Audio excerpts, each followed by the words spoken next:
بابای قند لگنده شد، گاه خوب و گاه گنده شد.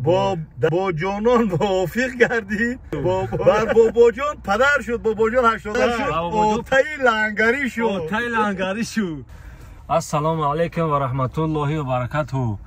برادران امجاز بابای قند همین کانال ما وقتی همین چی اپافتیم حسن چیلر اپافتیم.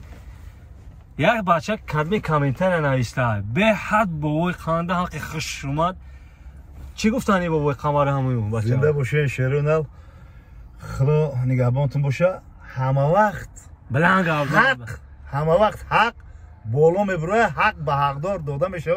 چی نیسته؟ یک برادر نمیدونه که دیگه نویسندگی نشونش اینجا نشون در کامera نشون ای کامera نویسندگی سیمای اثر در سیمای اثر کانال مودا سیمای اثر در کانال مثال شورا جان در نویسنده چی نیسته؟ بخون بلند بخون نگاه که و کامنتر نویسنده یک جو حسن چیلا جو بابای بگیلا دو پاخویسی خطانه با نیرنگ و با هیلا یک سو عباسی گرمی یک سو عباسی گرمی گاه خوشره و با نرمی با سامانی دومتا دیوانه و بشرمی بابای قند لگنده شد گاه خوب و گاه گنده شد در دوره پیریهاش بلاگری ارزنده شد گاه نصیحتگر شد گاه بابا نه پدر شد گاه رکلامگری زور شد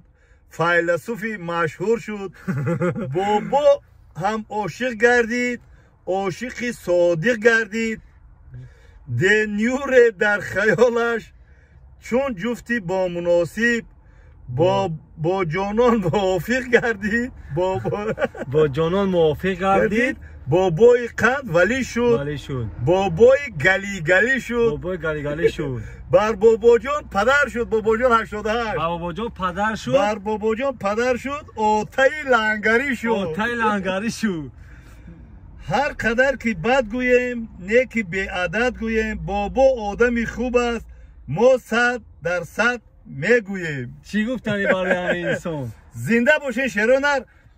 با این خیلی که همین 6 هفته آدمی نامحترمی بابا و افشت کنسوف همه آدم‌ها که بابای خودشون هم ممکن خانه پیرانسالا بردگی باشن پدر خودشون هم ممکن خانه پیرانسالا برده باشن ممکن باباشو تنها در هم خانهشون باشه که بابا رو بد میبینن بابا رو هم بد میبینه بابای خود پدری خود بابای خود بد میبینه در چهره بابای خود مرا هر گپ خبیگه میزنی او آدمی که او انسانی که بابای خودش نقض میبینه پدری خودش نقض میبینه حرمت احترام میکنه که چه شعر میگویه فهمیدی شما گوش کو هزارها بار بنویسین که در بین مردم سربلند تاجیکستان عزیزم میبره آدمایی که بابا رو وصل میکنن. ای حاجی میگه که مخنه نوجوان زینهار بر موی سفید ما که این برفی پریشان بر سر هر بام میبارد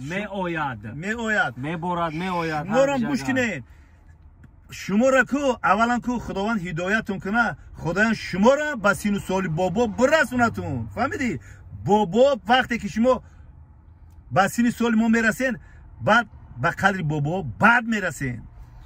زنده باشه بچه‌ها. زنده باشه شیرینه. بابا را حرمت کردن در کار ریش سفید حرمت کردن در کار. البته